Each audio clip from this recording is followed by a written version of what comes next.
네, 여러분 안녕하십니까. 정용숙입니다. 하남시 선거방송 토론위원회가 주관하고 있는 이제 20대 국회의원 선거 후보자 토론회의 진행을 오늘 맡고 있습니다. 오늘 토론회는 13일에 실시되는 제20대 국회의원 선거를 앞두고 공직선거법 제82조 2에 따라 개최하고 있습니다. 오늘 토론회는 하남시 선거구에 입후하신 후보자들의 정책과 공약을 비교하고 또 후보자들의 자질을 검증하는 그런 시간입니다. 오늘 토론을 통해서 유권자 여러분들이 앞으로 4년간 국가의 발전과 또한 하남시의 발전을 위해서 가장 적합한 인물이 누구인지 그 일꾼을 뽑는 데 많은 도움이 됐으면 합니다. 이 자리에는 후보자 3분 모두 참석하셨습니다. 그럼 먼저 소개를 해드리도록 하겠습니다. 좌석과 발언 순서는 사전에 후보자들이 추첨으로 정했음을 알려드립니다. 먼저 기호 3번 국민의당의 유형욱 후보입니다. 안녕하십니까. 네, 기호 1번 새누리당의 이현재 후보입니다. 안녕하십니까. 기호 2번 더불어민주당의 문학진 후보입니다. 안녕하십니까. 먼저 진행 방식에 대해서 말씀드리겠습니다. 각 후보자들은 기조연설이 있습니다. 2분간이 있습니다. 기조연설이 끝나면요, 5개 분야별 주제에 대한 각 후보자들이 견해를 듣게 되겠습니다. 5개 분야별의 주제는 사회자가 질문하겠습니다. 그리고 후보자들께서는 2분 이내로 답변을 해주시고요. 같은 주제에 대해서 1분간의 보충 답변이 있습니다. 주제별 토론이 끝나고 나면 마무리 발언입니다. 2분입니다. 오늘 토론회는 발언 시간이 엄격히 제한된다는 점을 미리 알려드립니다. 후보자의 답변 시간은 발언을 시작하는 때부터 계산하게 됩니다. 제한 시간을 초과할 경우에는 사회자가 제지를 하겠습니다. 동시에 마이크가 자동적으로 중단이 됩니다. 후보자들은 이 점 꼭 유의하시길 바랍니다. 그리고 이 토론회는 후보자들의 정책 공약과 비전을 듣기 위한 자리이기 때문에 각 후보들께서는 상대 후보에 대한 인신공격이나 비방은 삼가해 주시기를 당부드립니다. 자, 우선 기조연설을 듣도록 하겠습니다. 후보자들께서는 2분 이내로 간략하게 말씀해 주시기를 바랍니다. 먼저 유형욱 후보님 기조연설을 해 주시기 바랍니다. 국민의당 후보 유형욱입니다. 사랑하는 하남 시민 여러분, 정말 정치가 국민을 아프게 합니다. 19대 정치 행태 보셨죠? 세상에 이런 정치가 있습니까? 정치 지망생으로서 매우 가슴 아프게 생각합니다. 죄송합니다.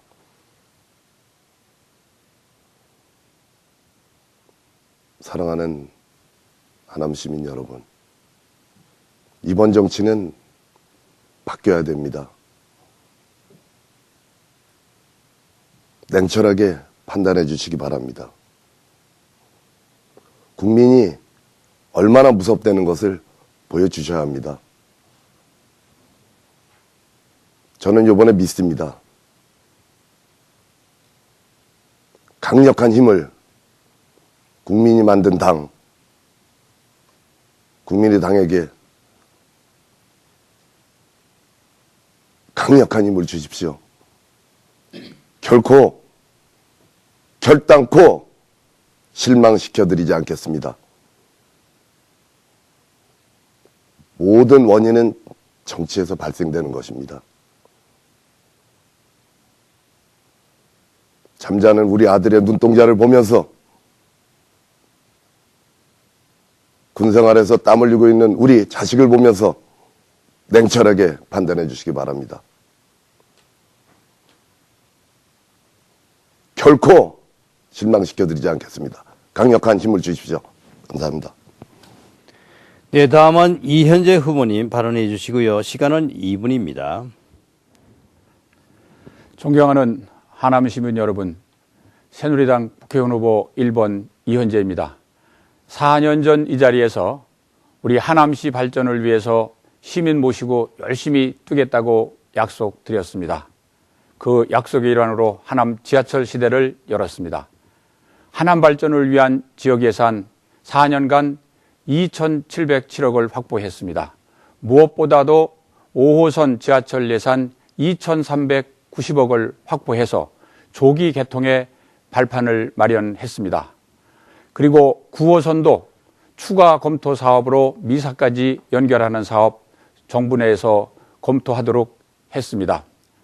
제가 공약 이행을 잘했다고 시민이 주는 300명 국회의원을 대상으로 하는 공약 대상도 수상을 했습니다. 지금 앞으로 4년은 골든 타임입니다. 우리 하남 발전을 위해서 매우 중요합니다. 무엇보다도 하남 지하철 시대를 확실히 열겠습니다. 5호선 지하철 검단산역까지 2019년까지 1년 단축해 열겠습니다. 9호선도 조기에 하남이 연결되도록 하겠습니다. 일자리 많은 하남 만들겠습니다. 이제 40만 하남 시대에 접어듭니다. 무엇보다도 일자리를 만들기 위한 일자리 추진단을 만들어서 일자리가 많은 하남 만들겠습니다. 패션 단지 만들어서 12,000개 일자리 창출하도록 하겠습니다. 미사 위례 신도시 살기 좋은 도시 만들겠습니다. 교통 불편 그간 파출소 개선되고 미사 역사도 9,000명으로 확대했습니다. 살기 좋은 미사 위례 신도시 저 이현재가 책임지고 만들겠습니다. 새누리당 1번 국회의원 후보 이현재가 뛰면 됩니다. 여러분 감사합니다. 네, 다음은 마지막입니다. 문학진 후보님 발언해 주시고요. 시간은 2분입니다. 하남 시민 여러분 안녕하십니까. 기호 2번 더불어민주당 문학진 후보입니다. 저는 지난 선거에서 낙선한 후에 많은 걸 느끼고 배웠습니다. 4년간 스스로를 돌아보면서 제가 얼마나 부족한 사람이었는지 뼈저리게 느꼈습니다. 지난 선거에서 하남 시민께서 저를 선택하지 않았던 이유를 겸허히 살피면서 깊이 반성했습니다. 지금 이 시대가 요구하는 국회의원의 모습이 무엇인지 새삼 많은 걸 생각했습니다. 우리 청정 하남을 위해서 무엇을 해야 하는지, 어떻게 해야 하는지 끊임없이 연구, 공부했습니다. 하남 시민 여러분의 성원으로 이 자리에 다시 서게 돼서 감격스럽습니다. 고맙습니다. 물론 부족했던 점도 많았습니다. 하지만 17대, 18대 국회의원을 지내면서 저 나름대로 우리 하남의 발전과 행복을 위해서 최선을 다했다고 자부합니다. 누가 뭐라고 해도 지하철 5호선 하남 연장의 주역은 저 문학진입니다. 지금 당장 찾아보면 기록은 분명합니다. 하남 지하철 5호선 연장 제가 국회의원으로 있을 때 확정 지었습니다. 그리고 유니온스퀘어 1조 원 규모의 유니온스퀘어 유치에 성공했습니다. 하남, 광주, 성남의 졸속 통합으로 하남시 자체가 없어질 뻔했던 것을 하남시를 제가 국회에서 뛰어서 지켜냈습니다. 모두가 불가능하다고 했던 하남경찰서 유치했습니다. 한 번 더 기회를 주십시오. 하남시 최초의 3선 국회의원으로 키워주십시오. 하남발전 반드시 이루어내겠습니다. 네, 각 후보자들의 기조연설 잘 들었습니다. 이제는 사회자가 질문을 하겠습니다. 각 후보자들께서는요, 순서에 따라서 답변을 해주시면 됩니다. 후보자께서는 질문을 잘 듣고 답변 바랍니다. 첫 번째 질문입니다. 경제 문제입니다. 내년이나 내후년에는 IMF 시기에 버금가는 경제 위기가 올 것이다 하는 부정적인 전망이 조금씩 나오고 있습니다. 국제 경기도 좋지 않습니다. 수출 부진이 좀 이어지고 있고요. 내수 경기도 살아나지 않고 있습니다. 그래서 경제 위기가 닥쳤을 때 돌파구도 찾기가 쉽지 않을 것이라는 전망도 지금 함께 나오고 있습니다. 그래서요, 2016년 한국의 경제 위기론이 지금 제기되고 있습니다. 경제 위기에 대한 후보자들의 대처 방안을 말씀해 주시길 바라겠습니다. 먼저 이현재 후보님 2분 이내에 답변해 주시기 바랍니다. 우리 대한민국 경제 매우 어렵습니다. 우리 경제의 50% 이상을 담당하는 수출이 15개월째 감소하고 있습니다. 최근 4개월은 두 자리 숫자로 감소하고 있습니다. 여기에 근본 원인은 경쟁력입니다. 경쟁력이 저하되기 때문에 그렇습니다. 또한 세계 경제가 침체되고 있고 우리 수출의 25%를 담당하고 있는 중국 시장의 성장이 점점 침체되고 있습니다. 이제 6.9%에 6%대로 진입하고 있습니다. 또한 우리 기업의 해외 이전으로 인한 산업 공동화 이런 문제들이 함께 내재되어 있습니다. 이런 문제를 해결하는 것은 궁극적으로는 경쟁력 강화를 해서 기업 구조조정을 과감하게 해야 됩니다. 특히 석유, 조선, 철강 같은 구조형 산업에 대해서는 구조조정을 빨리 해야 됩니다. 이러한 구조조정을 하기 위해서 제가 대표 발의해서 기업구조조정 특별법, 일명 원샷법이 통과됐습니다. 이 법이 조속히 시행돼서 구조조정이 촉진돼야 된다고 생각합니다. 또한 해외 나간 기업이 국내로 들어올 수 있도록 현재 유턴 기업법이 제정되어 있지만 보다 더 수도권이라든지 이런 데 자유롭게 올 수 있도록 하는 그러한 유턴법을 과감하게 좀 개정을 하는 것이 필요하다고 생각합니다. 이러한 구조조정을 통해서 내수를 살리면 중소기업, 소상공인, 자영업이 살아나게 됩니다. 또한 일자리를 많이 만들어낼 수 있는 서비스 산업 발전법을 빨리 국회에서 통과시켜야 됩니다. 그간 국회에서 야당의 반대로 통과를 못 시키고 있습니다. 이렇게 우리 경제를 살리기 위해서는 우리 국민, 정부, 정치권 모두가 힘을 합쳐 나가야 된다고 생각합니다. 네, 다음은 문학진 후보 2분 이내 답변 주시기 바랍니다. 네, 박근혜 정부 3년 우리 경제는 한마디로 파탄입니다. 다들 못 살겠다고 아우성입니다. 수출 이것 하나만 봐도 분명합니다. 예전부터 우리나라는 수출만이 살 길이다 이래왔지 않습니까? 그런데 이 수출이 14개월 연속 마이너스를 기록합니다. 단 한 번도 이런 일이 없었어요.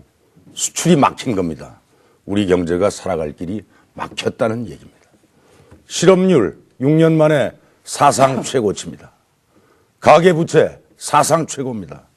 전셋값 사상 최고입니다. 전셋값이 미쳤다고 그럽니다. 다들 살기 어렵다고 하는데 소득 상위 10% 부자들만 더 큰 부자가 됩니다. 갈수록 심해지는 부익부, 빈익빈, 우리 사회 앞으로 될지 정말 심각합니다.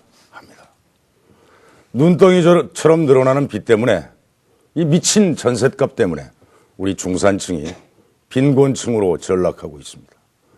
중산층이 몰락하니까 내수 시장이 무너집니다. 장사가 안 됩니다. 식당에 손님이 없어서 하나둘 문을 닫습니다. 소비 시장이 위축되니까 기업도 어려워집니다. 한마디로 경제 파탄의 악순환입니다. 이렇게 되니까 재정 적자는 사상 최악입니다. 오죽하면 무지막지로 교통딱지를 떼서 재정 적자를 메꾸겠습니까? 지난해 정부가 징수한 과태료 규모는 역대 최고치입니다. 경제에 무능한 박근혜 정부가 과태료 폭탄으로 서민들 호주머니를 털고 있습니다. 우리 경제 이대로 안 됩니다. 경제 민주화를 이루어내야 우리 경제가 다시 살아날 수 있습니다. 네, 다음으로는요, 유형욱 후보 2분 이내 답변 주시기 바랍니다. 지금 또 국민들이 가슴을 아파할 것입니다. 두 분은 다 국회에서 국회 활동을 재선하셨고 또 현역 국회의원이십니다. 그러면서 경제를 논한다는 자체가 국민들이 보면서 얼마나 답답하겠습니까? 이게 우리나라의 현실 정치입니다. 지금 IMF가 온다고 합니다. 끝이 보이지 않는 터널 속으로 지금 달려가고 있습니다. 이게 우리나라의 정치적 현실입니다. 답은 뭡니까? 국회 활동을 하셨던 분들이 지금 와서 또 무슨 정치 토양이, 정치 토질이 문제가 있고 썩었는데 그곳에서 어떻게 새로운 희망의 경제정책이 나오겠습니까? 지금 이 방송을 보고 계신 국민들은 얼마나 답답하시고 저한테 이 방송하는 데다가 물병을 던지고 싶을 것입니다. 무슨 너희들이 할 말이 있냐고.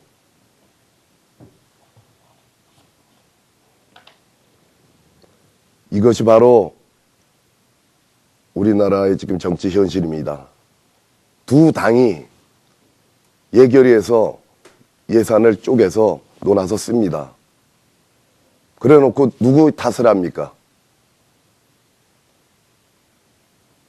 저희 국민당에게 기회를 주십시오. 2달 됐습니다. 50년 넘는 정당이 밟고 있습니다. 들어가서 감사를 하고 싶습니다. 도와주십시오. 감사합니다. 네, 경제 문제에 대한 답변이 계속되고 있습니다. 이 경제 문제에 대한 답변, 보충 답변이 이어지게 되겠습니다. 먼저 이현재 후보님 1분 이내에 보충 답변 주시기 바랍니다. 우리 경제는 체질 개선, 구조 개혁을 시급히 해야 됩니다. 기업 자체의 구조 조정, 조선, 철강, 석유, 화학 중심으로 한 대기업, 중소기업 구조 개혁을 해야 됩니다. 구조 개혁은 또한 우리 노동, 금융, 교육 개혁도 해야 됩니다. 우리 97년 IMF 위기 때 노동 개혁을 하기로 법을 통과시켰다가 1년 후에 다시 무산시켰습니다. 그것이 IMF 위기를 불러오는 큰 원인이 됐습니다. 이제 구조 개혁을 조속히 해서 대한민국 경제가 글로벌 경제에서 지속적으로 성장해 나갈 수 있도록 경쟁력을 갖춰야 됩니다. 또한 우리 중소기업의 일자리의 보고입니다. 속칭 9988이라고 합니다. 업체의 99%, 일자리의 88%입니다. 우리 중소기업이 쓸 수 있는 그러한 토양을 많이 만들어주는 것이 경제 활성의 핵심이라고 생각합니다. 네, 문학진 후보 다음 차례입니다. 1분 이내 보충 답변 주시기 바랍니다.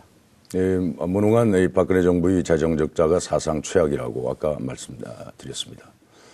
이 과태료 폭탄을 서민들에게 퍼붓죠. 그래서 이 재정적자를 이제 메꾼다는 거 아닙니까? 또 대표적인 예로 담배값 인상 했지 않습니까? 국민 건강을 위한다는 명목을 붙였습니다. 그런데 그 이후에 담배 피는 인구가 줄었습니까? 그냥 그대로입니다. 담배값 인상으로 수조 원의 세수 더 걷어들였습니다. 특히 이 담배는 서민들일수록 더 많이 피웁니다. 어렵게 사는 사람일수록 스트레스 해소 방법이 그닥지 없기 때문에 더 많이 피웁니다. 이런 서민들을 겨냥해서 과태료, 담배값 인상해서 재정적자 메꾸려 하는 게 박근혜 정부입니다. 저는 이 중산층 부양하고 서민 지키고 소규모 자영업자 지원해야 된다고 봅니다. 경제민주화가 답입니다. 네, 경제 문제에 대한 보충 답변. 이번에는요, 유형옥 후보입니다. 1분 이내 답변 주시기 바랍니다. 정말 답답합니다. 정치는 말로 하는 게 아니라 가슴으로 하는 겁니다. 얼마나 많은 토론을 우리가 봤습니까, 국민 여러분? 저는 전국 최연소로 경기도의원을 3번 했고 경기도 수장으로서 도의회의장으로서 경기도를 10여 년 끌고 왔습니다. 많은 토론회도 했고 또 많은 문제점도 발견된 것을 느끼고 있습니다. 그렇지만 지금 국회의원 선거에서 말씀하시는 내용 너무 식상하지 않습니까? 이 방송 지금 보고 계십니까? 이게 우리나라의 정치 현실입니다. 아마 이거 보시는 국민 여러분들께서는 이거 다 바꿔야 된다. 다 공감하실 겁니다. 무슨 말이 필요합니까? 정말 정치는 입으로 하는 게 아니고 이 가슴으로 하는 겁니다. 네, 이번에는 두 번째 질문입니다. 두 번째 질문은요, 청년 실업 문제입니다. 청년 실업 문제. 2012년 8.3%였습니다. 계속 지금 증가하고 있습니다. 2016년 2월 현재 12.5%에 달하고 있습니다. 여기에다가요, 비정규직 청년 무직자를 포함할 경우 청년 실업률은 이보다 훨씬 높다고 합니다. 청년들 사이에는 흑수저, 금수저, 자주 섞인 계급론이 지금 유행하고 있습니다. 그리고 지금 청년 세대는 6.25 전쟁 이후 부모 세대보다 더 못 살게 된 최초의 시대가 될 것이다. 이런 전망도 좀 나오고 있습니다. 그럼에도 불구하고 정치권은 정치 공세만 펼 뿐 대책을 내놓지 못하고 있는 실정입니다. 청년 실업 해결을 위해서 후보자가 우선적입니다. 추진해야 할 정책은 무엇인지 말씀해 주시길 바랍니다. 먼저 문학진 후보님 2분 이내 답변 주시기 바랍니다. 청년 실업 문제 매우 심각하죠. 저도 장성한 아들이 있습니다. 생각만 해도 가슴이 답답합니다. 박근혜 정부 들어서 청년 실업률이 매달 최고치를 갱신하고 있습니다. 박근혜 정부가 청년 희망 펀드니 뭐니 하면서 나름의 대책을 내세우고는 있지만 말뿐입니다. 효과를 전혀 체감할 수가 없습니다. 사회자 말씀하셨지만 청년들 사이에서 헬조선, 우리나라가 지옥이라는 거죠. 또 금수저, 누구는 금수저고 누구는 흑수저고 이런 말들이 그냥 자연스럽게 나옵니다. 가슴 아프고 슬픈 우리 현실입니다. 이 청년 실업 문제를 해결하기 위해서는 첫째, 노동시간 단축으로 더 많은 일자리를 만들어내야 됩니다. 둘째, 청년들의 창업을 체계적으로 지원해 줘야 됩니다. 그리고 청년들이 일자리를 구할 때까지 실질적으로 지원해 주는 일이 매우 중요합니다. 그런데 대기업과 가진 자편인 이 정부가, 박근혜 정부가 이런 실질적인 정책은 외면하고 있습니다. 더구나 이런 상황에서 공기업 채용 청탁 비리까지 터져나오고 있습니다. 이 공기업 채용 청탁 비리는 이렇게 헬조선 금수저 흑수저 운이 되는 이 현실 속의 청년들의 가슴에 대못을 치는 일입니다. 청년들은 희망을 잃고 있습니다. 미래를 꿈꾸지 못하고 있는 슬픈 현실입니다. 네, 다음은 유영욱 후보님 2분 이내 답변 주시기 바랍니다. 일자리 창출, 청년 일자리 말들은 근사합니다. 전국의 시장, 도지사, 국회의원에 관해 가면은 이 토론에 수천 번을 했을 겁니다. 변한 게 하나도 없어요. 말로만 일자리 창출하면서 국회의원 자신들은 자기 자식 취직시키려고 일부가 나왔지만은 이게 지금 정치의 현실입니다. 카드 단말기 갖다 놓고 의원회관에서 책 팔고 자기 자식 로펌 압력 행사하고 다들 보셨지 않습니까? 그러면서 말로는 일자리 창출, 청년들 실업. 진작 국회에 계셨을 적에 하시지. 또 지금 현역 국회의원이 저는 4년이면 다 할 수 있다고 봅니다. 이런 토론에 또 해야 됩니까? 확 바꿀 수 있게끔 좀 힘을 몰아주십시오. 시작은 미약하지만 우리 국민의당 한번 지켜봐 주십시오. 이번 총선 끝나면 세상이 바뀔 겁니다. 저를 딱 보시면 모르겠습니까? 제가 거짓말할 사람 같 보입니까? 제 진심입니다. 우리 국민의당 후보들에게 다 정치 초년생입니다. 이제는 선진국으로 가려면 바뀔 때가 됐습니다. 정치 혁명이 필요합니다. 이번이 그 기회라고 생각합니다. 네, 마지막으로 이현재 후보님 2분 이내 답변 주시기 바랍니다. 지난 2월 청년 실업률이 마침내 12.5% 사상 최고에 이뤘습니다. 국회의원의 한 사람으로서 국민 여러분 또 청년 여러분에게 매우 송구스럽게 생각합니다. 그리고 매우 가슴 아프게 생각합니다. 이 청년 실업 문제는 모두가 나서서 해결을 해야 될 가장 급선무 과제다 이렇게 생각합니다. 취업을 해도 대개 비정규직 또 계약직 일하다 보니까 더더욱 문제가 많습니다. 이거를 근본적으로 해결하기 위해서는 구조개혁이 필요합니다. 노동개혁, 기업 구조개혁, 금융개혁 이런 개혁을 통해서 기존의 틀을 좀 바꿔가야 됩니다. 동시에 경제 활성화를 위한 재반 노력을 강구해 나가야 된다고 생각합니다. 또한 일자리가 가장 많은 중소기업, 소상공인 이 활성화를 해줘야 됩니다. 중소기업은 대기업의 50%를 납품하는 이러한 협력 관계에 있습니다. 납품을 할 때 대기업이 납품 단가를 후려친다든지 부당 거래 조건을 제시를 하고 합니다. 이런 것에 대해서는 공정거래법으로 강력하게 단속하고 지도해가지고 이런 것을 바꿔줘야 된다고 생각을 합니다. 또한 일자리가 많은 서비스 산업을 많이 육성해야 됩니다. 대표적인 것이 서비스 산업 발전법입니다. 정부에서 여당에서 그렇게 통과시키자고 했지만 야당의 반대로 아직까지 통과가 안 되고 있습니다. 서비스 산업 통과되면은 많은 일자리 생겨날 수가 있습니다. 또한 규제 개혁을 통해서 새로운 일자리 만들기 위한 창업, 벤처를 과감하게 지원 육성해 줘야 됩니다. 이렇게 새로운 기업이 생김으로써 많은 일자리를 만들어낼 수 있고 또 많은 일자리에 우리 젊은 청년들이 창의력을 가지고 들어가서 함으로써 정말로 우리도 세계적인 그러한 벤처기업을 키울 수 있다고 생각합니다.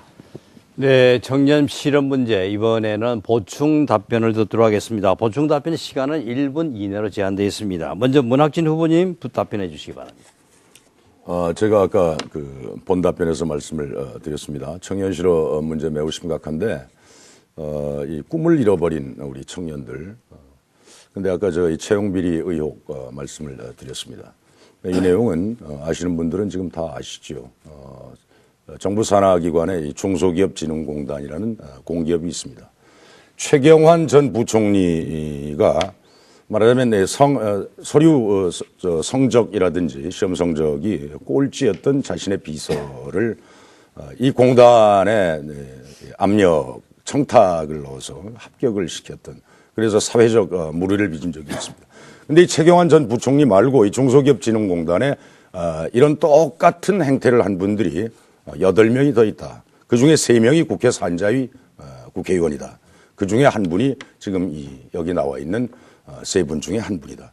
저는 이 점에 대해서 진상을 밝혀야 한다고 봅니다. 검찰이 당장 수사에 나서야 한다. 이렇게 봅니다. 네, 다음은 유형욱 후보님 1분 이내 답변 주시기 바랍니다. 우리 사랑하는 하남 시민 여러분, 정말 죄송합니다. 이게 지금 현실 정치입니다. 이게 있을 수도 없는 일입니다.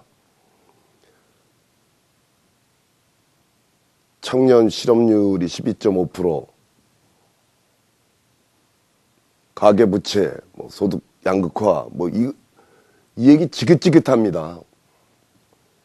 4년 후에 또 요거 녹화해놨다 한번 보십시오. 똑같은 얘기 또 합니다. 양당이 여태까지 그렇게 해왔습니다. 정말 냉철하게 판단해 주십시오. 제가 목이 좀 아픕니다. 피눈물을 흘리면서 소리 지르고 다녔습니다. 저희 뛰는 심장을 좀 알아달라고요.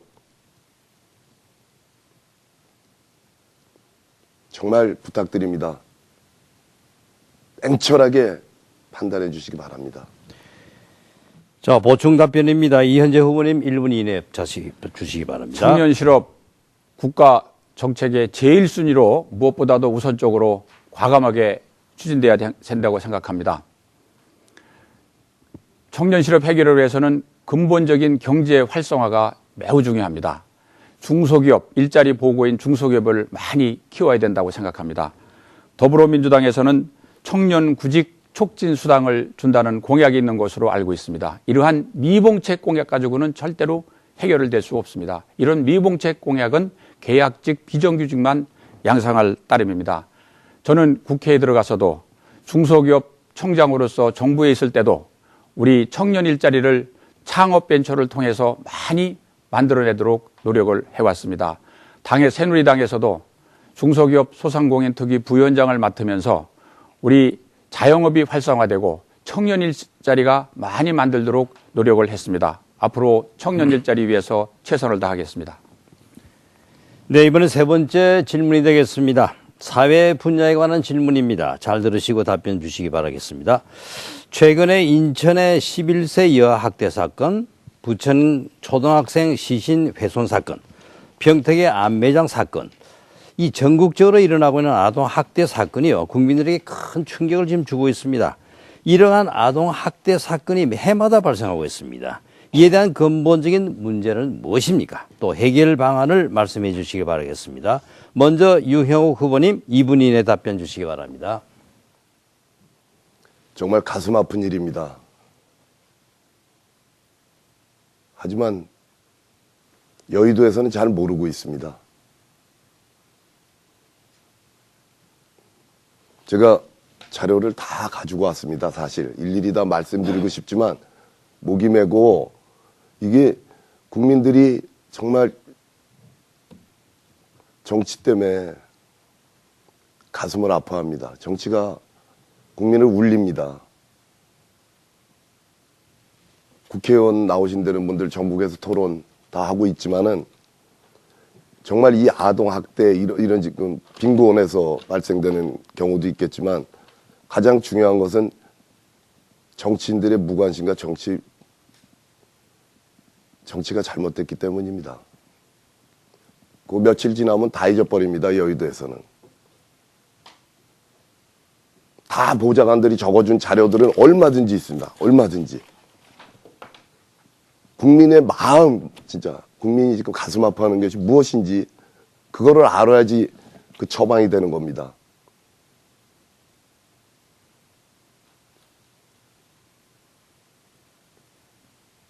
이제는 국민들이 우리를 위해서 정말 일할 수 있는 놈, 가슴 아플 때 같이 와서 같이 울어주는 그런 국회의원을 뽑아야 됩니다. 국회의원이 뭡니까? 심부름꾼입니다. 그냥.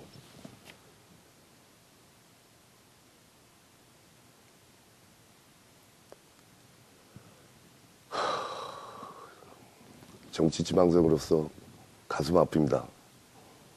해결 방안, 존엄성 회복, 여러 가지 내용이 있지만 저는 가정폭력 전과 공개법을 추진할 생각입니다. 네, 다음은 이현재 후보님 2분 이내 답변 주시기 바랍니다. 최근 아동 학대 문제가 사회 문제화 된 거에 대해서는 우리 모두가 책임감을 절실하게 느껴야 된다고 생각합니다. 또 이게 존속살인 또 치사까지 이렇게 급기야는 같습니다. 그런데 가정폭력은 아동 학대는 가정에서 은밀하게 이루어진다는데 어려움이 있습니다. 그래서 아동 학대는 사전에 예방이 매우 중요합니다. 처벌도 중요하지만 사전에 알아서 인지해서 막는 노력, 그리고 부모에 대한 사회교육, 부모, 학교, 사회가 모두 나서서 이러한 국가적인 사회적인 문제를 해결해 나가야 된다고 생각합니다. 저희 새누리당에서는 아동복지진흥원을 설립해서 체계적으로 아동 학대에 대한 대책을 수립을 해나갈 것입니다. 또한 아동학대 전담 경찰관제를 신설해서 사전에 감지해서 예방 노력을 강화해 나갈 것입니다. 세 번째, 무엇보다 중요한 것은 부모에 대한 체계적인 교육입니다. 체계적인 교육을 통해서 아동을 학대하지 않고 어떻게 아동을 잘 키우고 할지, 또 외부에서 감시도 강화하고 학교에서 그런 지도를 통해서 우리 모든 사회가 함께 노력해 나갈 때 아동 학대를 만들 수 있다고 생각합니다. 처벌하는데 처벌 가지고 아동 학대는 해결될 수 없습니다. 우리 아동이 우리 미래의 꿈나무다. 어떻게 보살필 거냐 하는 사회 인식 공감대도 매우 중요하다고 생각합니다.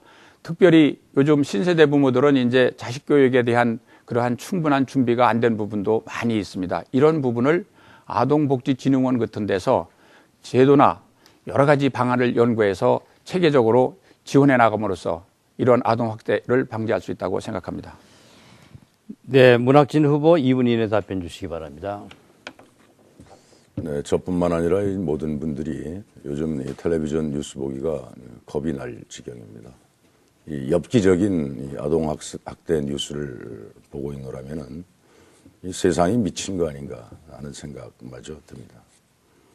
2014년 자료를 보면 아동학대 사건이 전년도 대비 86.9% 증가했습니다.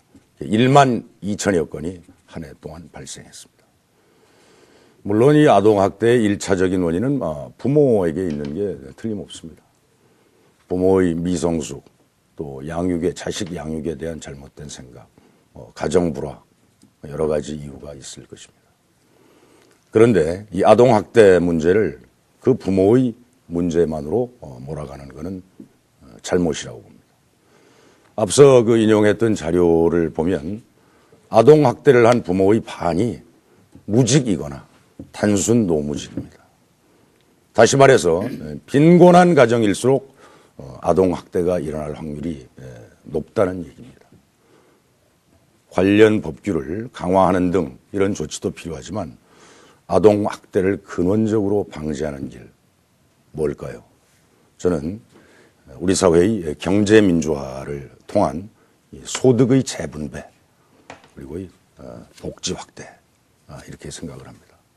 아동학대는 이 부모가 자식을 독립된 인격체로 보는 게 아니라 부모 자신의 이 소유물로 여기는 데서 비롯된다고 봅니다. 이와 비슷한 일이 이번 새누리당 공천파동에서도 나타났죠. 대통령이 집권당 그 새누리당 국회의원을 자신의 사유물로 생각해서 마음에 안 드는 자식 쫓아내는 꼭 이 아동학대하고 비슷한 것을 연출했습니다.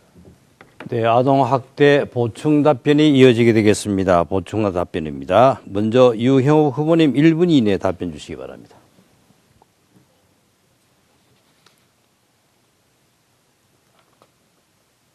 (11세) 학대 소년 탈출 사건, 부청초등학교 토막 시신 사건, 부천 2개월 여야 학대 방치 사건.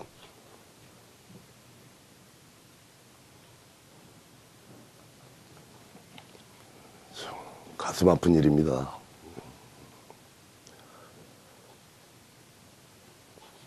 제가 지금 이 자리에서 두 분 현역 국회의원, 전 국회의원님들께 좀 진정성 있게 가슴으로 내 가족이 이럴 일이 생겼다. 이렇게 좀 느끼면서 말씀을 해줬으면 좋겠습니다.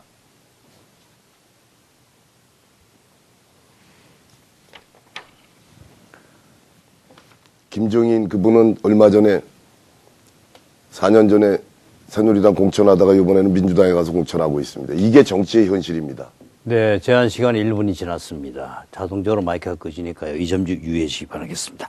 다음은 이현재 후보님 1분 이내 답변 주시기 바랍니다. 아동학대 문제는 국가의 정책과제 우선순위로 우리 국가의 미래를 결정하는 아동을 어떻게 잘 키울 거냐 하는 그런 관점에서 정책의 최우선순위를 둬야 된다고 생각합니다. 그러기 위해서는 아동학대 방지 또 아동 피해 보호를 위한 관련법을 재개정해 나가도록 하겠습니다. 또한 아동학대를 방지하기 위해서는 많은 정보를 공유하고 사전 예방교육을 하고 사례 연구를 통해 공유함으로써 사전에 예방하는 것이 매우 중요하다고 생각합니다. 이러한 사회교육 또 학교에 대한 교육, 학부모에 대한 교육 이런 걸 통해서 정보를 공유하고 교육을 해나가기 위해서는 정부의 예산 지원도 매우 중요합니다. 정책의 우선순위를 뭘로 두냐에 따라서 예산 배정이 달라지기 때문에 이 부분에 예산을 과감히 지원해야 된다고 생각합니다. 네, 이어서 문학진 후보님 1분 이내 답변 주시기 바랍니다. 아까도 말씀드렸지만 먹고 살기 급급하다 보니까 집에 아이가 눈밖에 나는 거죠. 정말 하루하루 살기가 급급해서. 저는 이 먹고 사는 문제, 이것이 아동학대 문제의 근원에 깔린 문제다. 이렇게 볼 수밖에 없습니다. 이 문제를 해결하기 위해서는 저는 그 키가 우리 당이 또 이번에 전면에 내세우고 있는 경제민주화에 있다. 소득의 재분배, 여기에 있다. 근데 이 박근혜 대통령께서 후보 시절에 경제민주화를 전면에 내세웠죠. 공약으로. 국민들의 관심을 모았습니다. 결과적으로 대통령 당선됐습니다. 당선된 이후에 박근혜 정부의 정책을 보십시오. 경제민주화 찾아볼 수가 없습니다. 저는 이 점에 대해서 저희 더불어민주당이 경제민주화를 내세우고 그렇게 실천하고자 합니다. 저희를 주목해 주시기 바랍니다. 네, 다음은 네 번째 질문, 복지 문제입니다. 복지 문제입니다. 최근 우리 사회의 가장 뜨거운 이슈 중에 하나가 복지와 관련된 문제라고 할 수가 있습니다. 아시다시피 복지에 대한 수요는 늘어날 수밖에 없고요. 또 한 번 시행된 복지제도는 후퇴하기도 어렵습니다. 누리과정 지원을 비롯해서 청년 지원, 노령연금, 결국 예산 문제가 핵심이 되었습니다. 예산 확보 없이는 하나같이 어려운 사업들입니다. 후보자께서 생각하시기에는요, 우리 사회에 꼭 필요한 복지 정책은 무엇입니까? 또 예산은 어떤 방법으로 확보해야 한다고 생각하시는지 말씀 주시기 바라겠습니다. 먼저 이현재 후보님, 2분 이내 답변 주시기 바랍니다. 우리의 복지는 사실은 수요가 무한대로 늘어나고 있습니다. 전체 예산의 3분의 1이 복지 예산입니다. 그런데 이 복지 예산은 정부의 국민의 세금으로 가는 겁니다. 파퓰리즘적으로 일방적으로 주장만 해서는 안 되고 우리 국민의 세금을 어떻게 걷어서 적절히 쓸 거냐 하는 그런 문제에서 복지 정책이 우선순위가 두어져야 된다고 생각합니다. 복지 정책의 중요한 한 분야는 어르신들에 대한 복지 정책입니다. OECD 국가 중에서 불행하게도 우리 대한민국이 경제 10위권입니다마는 노인 자살률 또 노인 빈곤율이 세계에서 1위입니다. 우리 노인 세대는 우리 대한민국을 정말로 세계 10위 경제권으로 키워오면서 자신을 희생하고 왔습니다. 근데 지금 와서는 이제 자신을 돌볼 그러한 삶을 기본을 유지할 수 있는 그런 터전도 잃어버린 상태에 있습니다. 그래서 정부에서 노인 복지를 위해서 많은 지원을 하고 있습니다만은 이게 체계적으로 돼야 됩니다. 그래서 노인복지청을 신설해서 각 부처에 산재되어 있는 여러 가지 정책을 한 곳으로 모아서 체계적으로 지원해야 된다고 생각을 합니다. 2050년 되면은 우리나라가 35.9%가 노인입니다. 두 번째로는 어르신들은 병원에 가도 치료비가 없어서 잘 못 가십니다. 현재 15,000원 치료비까지는 1,500원을 내지만 그 이상에 대해서는 30% 부담을 합니다. 그래서 요 치료비 한도 15,000원을 1회 15,000원을 2만 원까지 인상해서 어르신들 건강을 잘 챙길 수 있다고 챙겨야 된다고 생각합니다. 그리고 지금은 이제 100세 인생 시대입니다. 100세 인생 시대에 맞는 복지 정책, 치매라든지 여러 가지 노인을 돌봄으로 할 수 있는 많은 정책적인 제도를 보완해 나가는 것이 필요하다고 생각합니다. 네, 다음은 문학진 후보님이십니다. 2분 이내 답변 주시기 바랍니다. 예, 방금 이 새누리당 후보께서 이 복지와 관련된 여러 가지 공약 정책을 말씀을 하셨는데 말씀은 참 좋습니다. 그런데 핵심은 이 복지하려면 돈이 많이 들어가요. 근데 이 돈 어디서 조달할 겁니까? 복지는 바로 증세입니다. 세금을 더 거두어 드려야 합니다. 어디서 거두어 드리느냐? 돈 많은 부자들한테서 세금을 더 걷어서 가난한 서민들의 최소 생계를 위해서 쓰는 거. 이게 복지 정책입니다. 그런데 박근혜 정부는 일관되게 증세 없는 복지를 말하고 있습니다. 부자들한테서 세금을 더 걷지 않겠다는 얘기고 이건 바로 다시 말하면 복지를 할 생각이 없다. 이렇게 해석할 수밖에 없습니다. 오죽하면 새누리당의 원내대표였던 유승민 의원이 국회 대표 연설을 통해서 증세 없는 복지는 허구다. 이렇게 오죽하면 고백을 했겠어요. 그러고는 그 유승민 의원이 그 새누리당에서 쫓겨났죠. 이유는 당의 정체성에 안 맞는다고 쫓겨났습니다. 그 당의 정체성은 뭡니까 도대체? 어떤 재원을 가지고 복지 정책을 실현을 하겠다는 건지, 어떻게 서민들의 복지를 위해서 그 당이 정책을 펴겠다는 건지 알 수가 없습니다. 저는 분명하게 말씀을 드립니다. 부유층에 대한 증세 없이 새누리당이 여러 가지 말씀을 하셨는데 이 새누리당이 공약하는 어떤 복지 정책도 새빨간 거짓말입니다. 실현성이 없습니다. 저는 여러분이 힘을 모아주셔서 하남 최초의 삼선 국회의원이 되면 저희 더불어민주당의 경제민주화 정책을 앞장서서 견인해내겠습니다. 복지 확대를 위해서 바치겠습니다. 네. 복지 문제 이어지게 되겠습니다. 유형옥 후보님 2분 이내 답변 주시기 바랍니다. 두 분 국회의원님 말씀 잘 들으셨죠?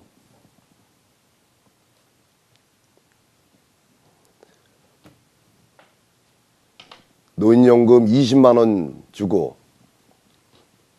담뱃값으로 다시 뺏어간다고 난립니다. 한번 나가 보십시오. 공원에 가서 어르신들 계신데 가보시면은 가슴 아픈 일입니다. 또한 야당은 30만 원 주겠다고 합니다. 이 국민들을 너무 우습게 보는 거 아닙니까? 유승민 국회의원이 징자오는 목지 허구라고 해가지고 저는 개인적으로 그분 존경합니다. 하지만 정치 현실이 어땠습니까? 공천과정 보셨죠? 세상 천지에 이런 공천 우리나라밖에 없습니다.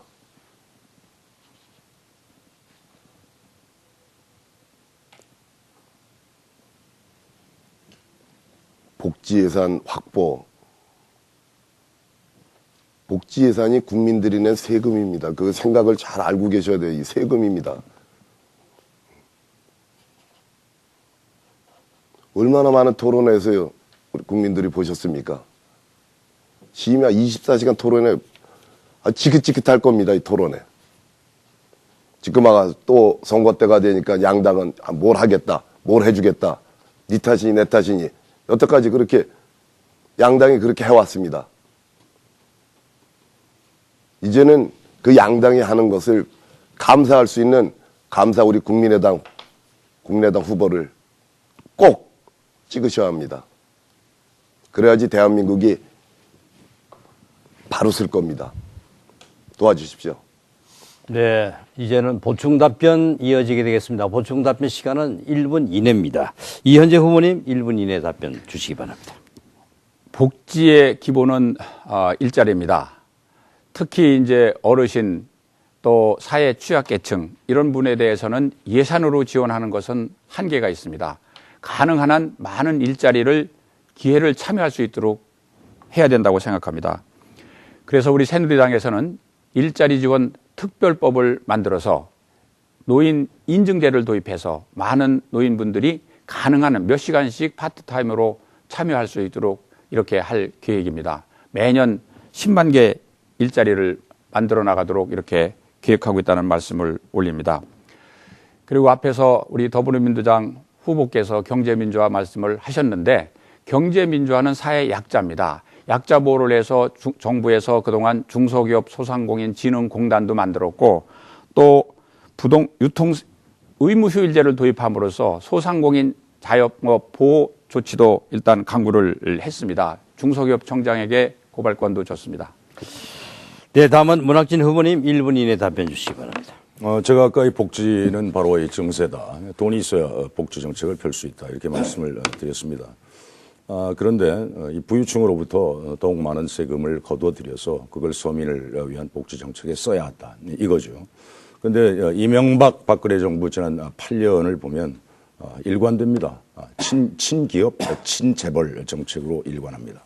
재벌에 대한 대기업에 대한 세금을 감면해주고 있습니다. 저는 이건 도대체가 거꾸로 가는 정책이다. 오히려 지금 세수가 모자른다 이렇게 재정 거의 파탄에 다가가고 있다 이러니까 이제 세금을 어디서 더 거두어들이냐.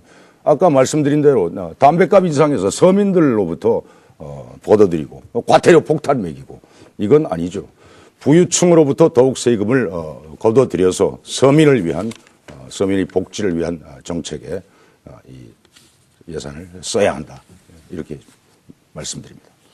네, 복지 정책에 관한 이번에 보충 답변 1분 이내입니다. 유형욱 후보님 차례입니다. 지금 양당이 하는 복지 정책은 실패한 겁니다. 지금 지방자치가 지금 뿌리째 흔들리고 있습니다. 저는 지방의원을 3번 했습니다. 그리고 경기도 전체 예산도 다뤄봤습니다. 도의장으로서. 여기서 말씀드리면 1시간 정도 말씀드릴 수도 있습니다. 의장 때 47분을 제가 일문일답으로 이 방송국에서 직접 나와서 토론도 했습니다. 국회의원들께서 지방재정법 얘기 나오지도 않습니다. 공무원들 다 알고 계십니다.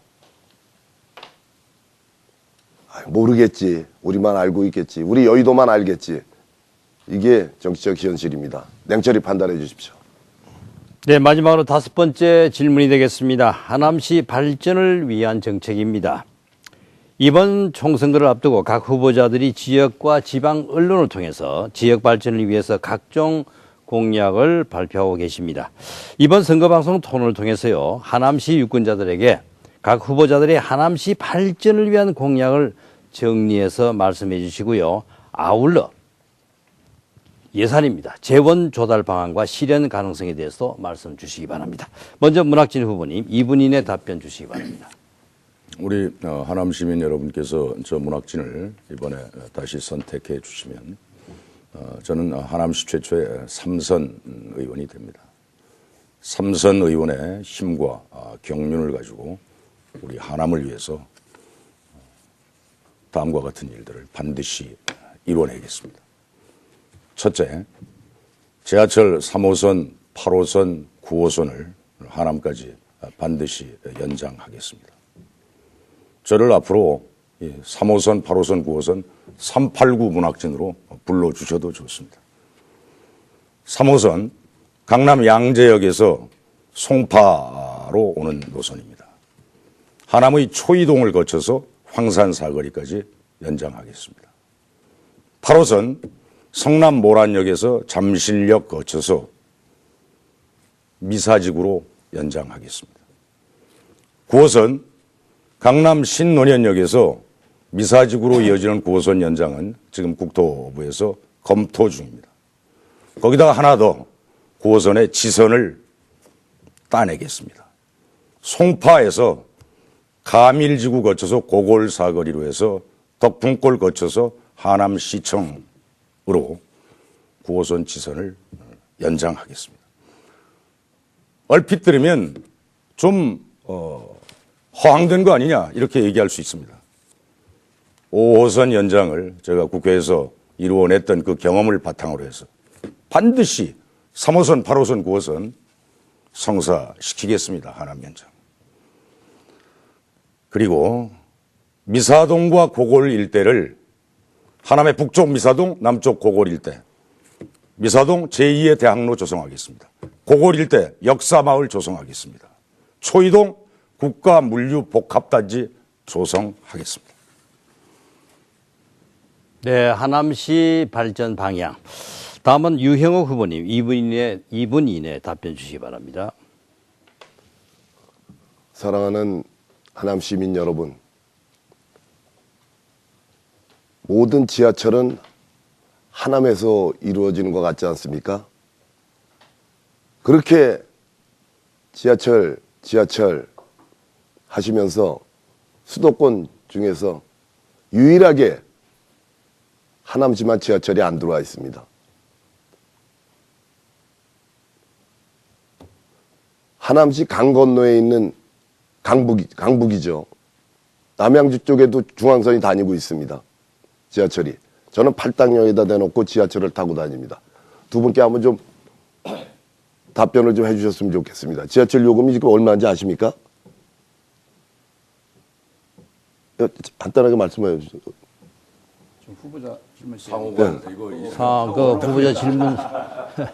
그래도 그렇게 그러면 우리 하남에서 여의도 우리 국회의사당 거기까지 가려면 어떻게 노선이 어떻게 가야 되는지 그거에 대해서 좀 알고 계실지 모르겠네요.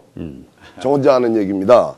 왜냐면 저는 항상 지하철을 타고 다닙니다. 뭐 어느 노선이든 뭐 여기서 저 공항까지고 항상 지하철 탔기 때문에 너무 잘 알고 있습니다.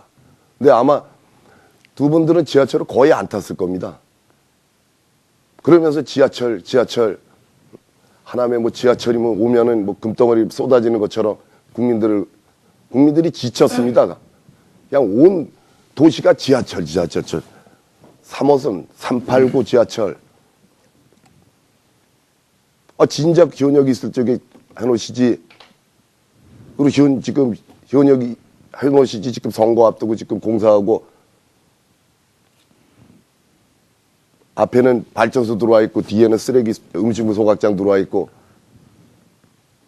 답답합니다. 네, 발언 시간이 끝났습니다. 자, 마지막으로 이현재 후보님 2분 이내 답변 주시기 바랍니다. 지난 4년 시민 여러분의 성원으로 우리 하남 지하철 시대를 열었습니다. 우선 5호선 조기 개통시키겠습니다. 2009년 24,000명 서명을 해주셔서 그 힘으로 2011년 결정돼서 이제 5개역이 모두 착공됐습니다. 지하철 예산 2,390억 확보했습니다. 가칭 검단산역 마지막 역까지 2019년까지 개통시키겠습니다. 미사 풍산역까지는 가칭입니다마는 2018년 개통시키겠습니다. 9호선 정부 간 현재 협의가 진행되고 있습니다. 6월 말까지는 결정되도록 하겠습니다. 하남 미사 구간까지 고덕에서 연결하는 돈 하겠습니다. 그리고 올림픽공원에서 감북동 또 충궁동, 덕풍동 시청으로 오는 노선도 감북동 개발계획과 연계해서 추진을 해나가도록 그렇게 하겠습니다. 두 번째로 일자리만한 하남 만들겠습니다. 패션단지 용역이 시에서 끝나가고 있습니다. 패션단지가 되면은 일자리가 12,000개 늘어납니다. 패션단지 만들어서 일자리 많은 하남 만들겠습니다. 그리고 고용복지 플러스 센터 세워서 우리 구직이나 실업, 여성 일자리를 만들어 나가도록 하겠습니다. 제2노인복지회관도 건립하겠습니다. 그리고 여성센터 만들고 워킹맘 보육지원센터도 설치를 하겠습니다. 미사 위례 신도시를 위해서 미사지구에 도서관, 소방서 또 우체국 설치되도록 하겠습니다. 학교시설, 교통편은 지속 개선해 나가도록 하겠습니다. 위례 신도시를 위해서 치안시설, 학급, 문화복지시설을 개선해 나가도록 하겠습니다. 네, 하남시 발전 보충 답변이 이어집니다. 1분 이내로 해주시고요. 먼저 문학진 후보십니다. 아까 제가 초이동 일대에 복합물류단지 조성한다 그 말씀을 드렸는데 이거는 이제 이 기업을 다양한 기업을 이제 유치하면서 결과적으로 많은 일자리를 창출하는 그런 효과를 빚을 것이다 이렇게 말씀을 드리고요. 그 다음에 이 하남에 이제 대표적으로 신도시 조성이 되어 있는 미사지구 이제 LH공사가 좀 빠른 시일 안에 이렇게 공사를 하다 보니까 사회적인 인프라가 매우 부족합니다. 매우 어수선하죠. 교통, 치안, 뭐 우체국 신설, 소방서 신설, 파출소 신설, 교통은 버스 노선 확대, 버스 업체들하고 이미 내부적으로 다 내용을 정리를 해놓았습니다. 분당처럼 만들겠다 미사지구 이 말씀을 드리고요. 위례 신도시 행정구역 재조정 이것 적극 검토하겠습니다. 가장 중요한 것은 학부모들의 최우선 관심입니다. 학군상 불이익을 받지 않는데 주민의 편의와 권익 보호가 앞서야 한다. 이것이 제 기본 입장입니다.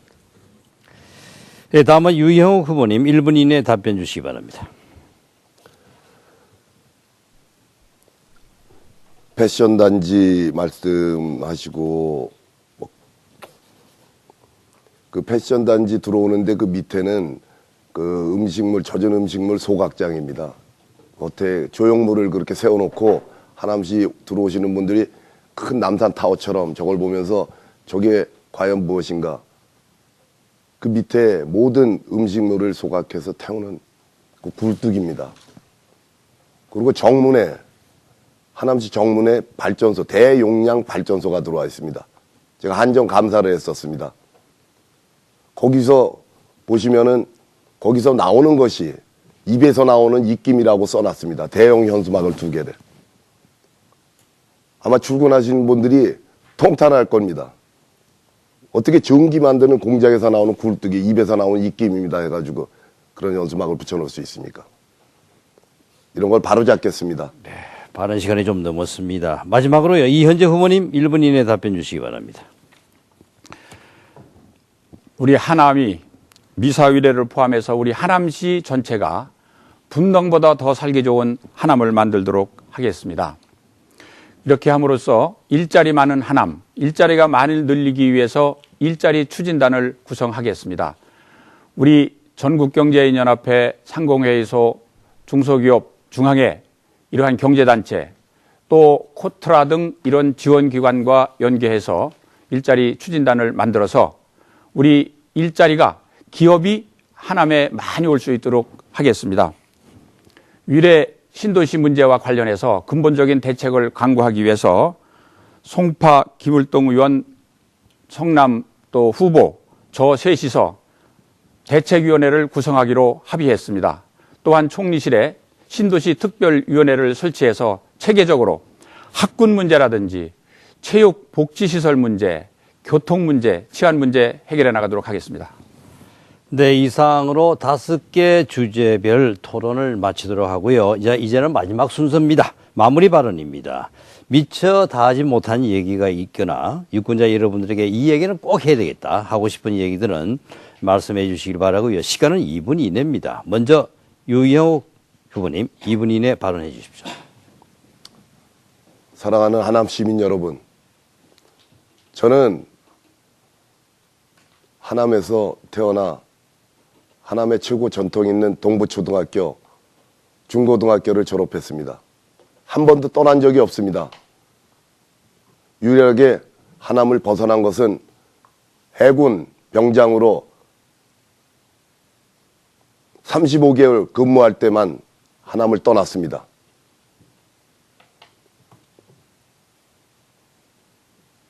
제가 21년 전에 경기도의원에 당선이 됐었습니다. 3선을 했습니다. 도의원 당선 때는 이 두 분들은 하남에 살지도 않았습니다.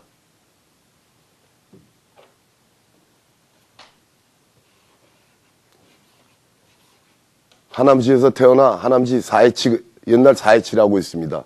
4.27 회장 4년 했고 청년회장 했습니다. 떡해면 다 돌렸던 동네들입니다. 검단산이 저희 선산입니다. 기계유가 선산입니다.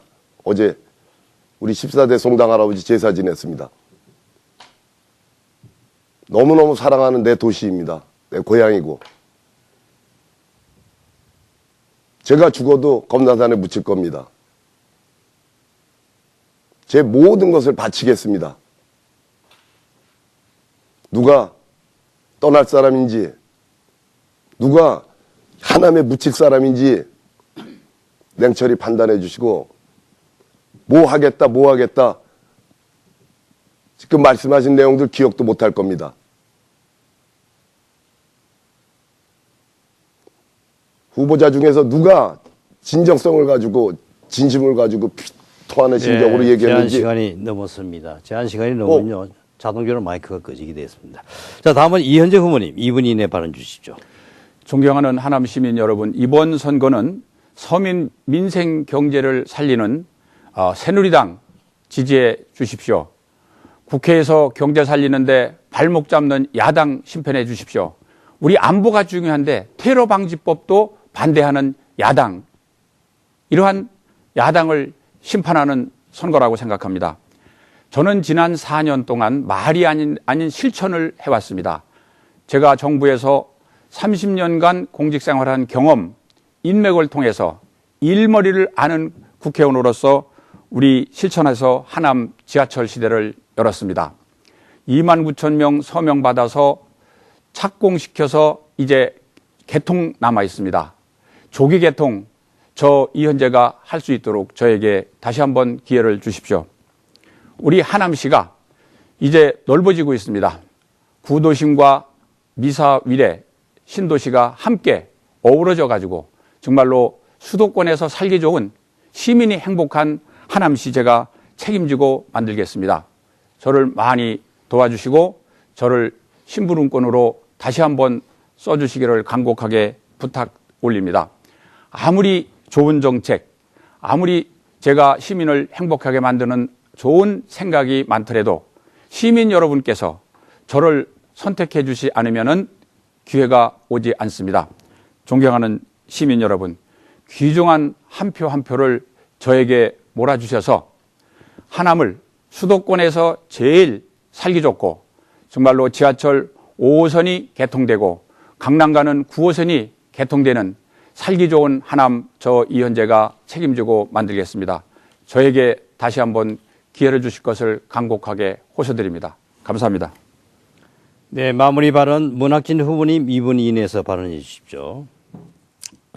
저는 그 새누리당 후보의 양대 비리 의혹을 제기하고 이 후보의 해명을 촉구한 바 있습니다. 이현재 후보 부자가 저 안보가 중요하다고 말씀을 하셨는데 아버지와 아들이 부자가 병역 면제 받은 것과 관련한 의혹, 또 하나 국회의원들이 압력을 행사해서 중소기업진흥공단에 취업 청탁해서 취업시킨 것, 국회의원 갑질 채용 비리 의혹에 지금 연루돼 있다는 그런 의혹, 이거에 대해서 저는 이현재 후보께서 공직에 다시 나서신 입장에서 하남 시민 모두가 납득할 수 있는 진실에 입각한 해명을 해 주실 것을 다시 한번 촉구합니다. 그리고 또 하나 열병합발전소가 하남의 관문에 황산 사거리에 지금 가동 중인데 시민들이 매우 불편해하고 있습니다. 위치를 왜 하남의 하필이면 하남의 관문에 저렇게 위치를 했는지. 당시 이현재 후보가 박근혜 대통령 대통령직 인수위 경제 2분과 간사로서 본인을 입으로 회견을 통해서 내가 이렇게 했다. 왜 그렇게 했는지, 어떤 무슨 밀실에서의 합의가 있었는지 시민들이 의아해하고 있습니다. 이거에 대해서도 반드시 밝혀야 합니다. 그다음에 대학 유치 지지부진합니다. 현직 의원으로서 저는 이 공여구역법 개정안이 국회에 지금 계류 중인데 뭐 하고 있는지 제가 제대로 알 길이 없어요. 패션단지 4년 전 공약입니다. 이현재 후보에. 12,000개 일자리 아직도 얘기하시는데 부지 선정도 안 돼 있어요.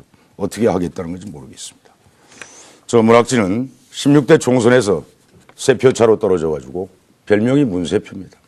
하남 시민 여러분께서 17대 18대 당선시켜 주셨습니다. 다시 한번 선택해 주시면 몸이 부서지도록 열심히 일하겠습니다. 감사합니다. 네, 이렇게 해서요 모두 마무리 발언까지 들었습니다. 하남시 시민 여러분 어떻게 지켜보셨습니까? 오늘 토론회를 보시면서 여러분들이 후보자를 선택하는데 많은 도움이 되었으면 합니다. 아울러 이번 국회의원 선거가 깨끗하고 그리고 공정하게 잘 마무리가 돼서요 모두가 화합할 수 있는 그런 선거가 되기를 바랍니다.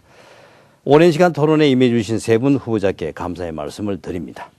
그리고 하남 시민 여러분께서는 오는 13일 수요일입니다. 귀중한 한 표를 꼭 행사하셔가지고요 우리 국가와 하남시의 미래를 결정하는데 동참해 주시기를 간곡히 당부드립니다. 오는 13일 실시되는 제20대 국회의원 선거 하남시 선거구 후보자 토론회를 모두 마치도록 하겠습니다. 시청자 여러분 대단히 감사합니다. 안녕히 계십시오.